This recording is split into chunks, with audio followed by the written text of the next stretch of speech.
अस्सलाम वालेकुम। मुल्की और गैर मुल्की ताज़ा तरीन खबरों और करंट इशू से बाखबर रहने के लिए हमारा चैनल सब्सक्राइब कीजिए और पेज लाइक कीजिए।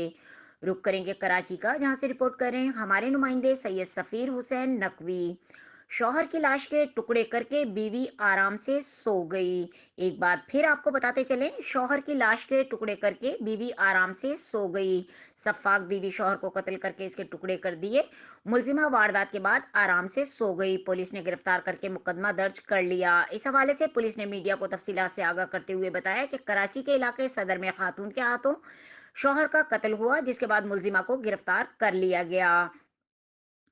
एसएसपी जुबैर नजीर शेख के मुताबिक रुबाब नामी खातून ने अपने शौहर शेख मोहम्मद सुहेल की लाश के टुकड़े करके मुख्तलिफ कमरों में फेंक दिए थे। पुलिस का कहना है कि शौहर को कत्ल करने के बाद मुलजिमा रुबाब आराम से सो गई। इत्तला मिलने पर पुलिस एहलकार जाए वकू पर पहुंचे। एसएसपी ने बताया कि घर की तलाशी के दौरान पुलिस को मुख्तलिफ हिस्सों से मकतूल शेख मोहम्मद सुहेल की जिस्मानी आज़ा मिले। इसके अलावा खातून के कब्जे से मुख्तलिफ औजार भी मिले। पुलिस के मुताबिक सफाक बीवी ने वारदात के बाद शौहर की लाश के टुकड़े मुख्तलिफ कमरों में फेंक दिए थे। पुलिस की भारी नफरी ने जाए वकू पर पहुंचकर लाश की बाकियात और शवाहिद को जमा किया। क्राइम सीन यूनिट की टीम को भी तलब कर लिया गया।